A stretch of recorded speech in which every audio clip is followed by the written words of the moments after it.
પર કોલી સમાજ, રાધનપુર પંથકમાં નિરાશી ઠાકોર સમાજ, આ બંને સમાજો એક જ છે.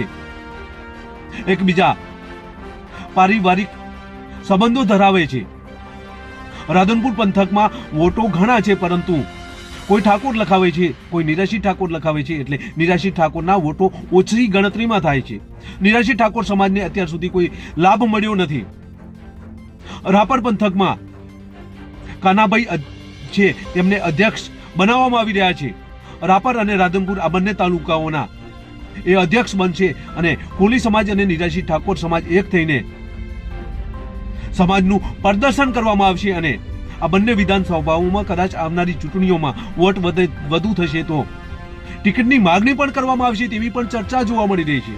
ટૂંક સમયમાં કાનાભાઈ ગોહિલને અધ્યક્ષ બનાવવામાં આવી રહ્યા છે, જેની આજે વાત કરવી છે. નમસ્કાર, ક્રાઇમ આવાજ ન્યૂઝમાં તમારું સ્વાગત છે અને હું છું તમારી સાથે તમારો નાનજી ઠાકોર. આજે વાત કરવી છે રાપર અને રાધનપુરની.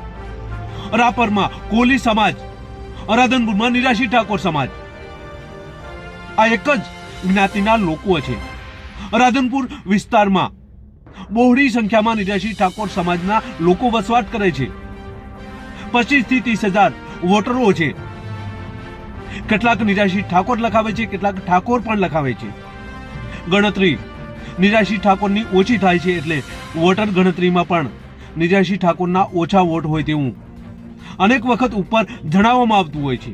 આ નિરાશી ઠાકોર સમાજના વોટો કેટલાક ઠાકોર લખાવતા હોવાથી ઠાકોર સમાજમાં ગણતરી થતી હોય છે, એટલે નિરાશી ઠાકોરના વોટો ઓછા છે એવું માનવામાં આવે છે. પરંતુ અહીંયા નિરાશી ઠાકોર અને ઠાકોર આ બંને અલગ અલગ લખાવવામાં આવે છે, એટલે એવું થાય છે.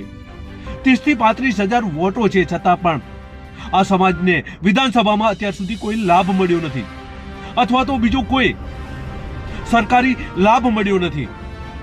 ત્યારે હવે રાપર અને રાધનપુર પંથકના નિરાશી ઠાકોર સમાજ અને રાપરના કોલી સમાજના આ એક જ સમાજ હોવાથી એક જ મંચ ઉપર જોવા મળશે. રાપરમાંથી કાનાભાઈ ગોહિલને રાધનપુર, સાતલપુર, હારીજ સમીપ, રાપરના ગ્રામ્ય વિસ્તાર હોય કે પછી એ ગાંધીધામ હોય, સમાજ અને નિરાશી ઠાકોર સમાજના આ તમામ અગ્રણીઓ સમાજને એક કરી રહ્યા છે અને સમાજ કેવી રીતે મજબૂત બને, સમાજ કેવી રીતે શિક્ષણમાં આગળ વધે, સમાજમાં ચાલતા દારૂના દૂષણને કેવી રીતે નાબૂદ કરવામાં આવે અને કેવી રીતે શિક્ષણ મેળવી અને છોકરાઓ નોકરી લાગે, આ તમામ મુદ્દાઓ છે તેને આવરી લેવામાં આવ્યા છે. રાપરથી કાનાભાઈ ગોહિલના અધ્યક્ષ સ્થાને હવે રાધનપુર પંથક, હારીજ પંથક, સમી પંથક કે પછી સાતલપુર પંથક હોય કે પછી એ રાપરનો વિસ્તાર હોય, આ તમામ વિસ્તારમાં તમામ આ નિરાશી ઠાકોર અને કોલી સમાજના લોકોને એક સાથે કરવાનું તેમને બીડું ઝડપ્યું છે અને એક મંચ ઉપર જોવા મળશે. હવે રાધનપુર વિધાનસભામાં પણ આ કદાચ મજબૂતાઈ થાય તો નિરાશી ઠાકોર સમાજના અગ્રણીઓ પોતાના વોટ ગણીને કેટલા વોટ થાય છે એ મુજબ ટિકિટની માગણી પણ કરી શકે, આવી પણ ચર્ચા જોવા મળી રહી છે. રાપરમાં મજબૂત થાય તો રાપરમાં પણ રાપર વિધાનસભામાં કાનાભાઈ ગોહિલ ચૂંટણી લડી શકે, આવી પણ ચર્ચા જોવા મળી રહી છે. આ બંને તાલુકાઓમાં નિરાશી ઠાકોર સમાજ અને કોલી સમાજ એક જ હોવાથી એ જગ્યાએ વોટરો પણ વધુ છે. રાધનપુર પંથકમાં નિરાશી ઠાકોર લખાવતા હોય છે, કેટલાક ઠાકોર લખાવતા હોય છે, એટલે વોટરો ઓછા ગણવામાં આવે છે. નિરાશી ઠાકોરના માત્ર ગણવામાં આવે છે, ત્યારે ઠાકોરના ગણવામાં આવતા નથી, કારણ કે એ જે ઠાકોર છે તેમાં ગણતરી કરવામાં આવતી હોય છે. ત્યારે હવે એક મંચ ઉપર આ સમાજો થશે અને આવનારી વિધાનસભાની ચૂંટણીમાં કદાચ ટિકિટની માગણી પણ કરી શકે.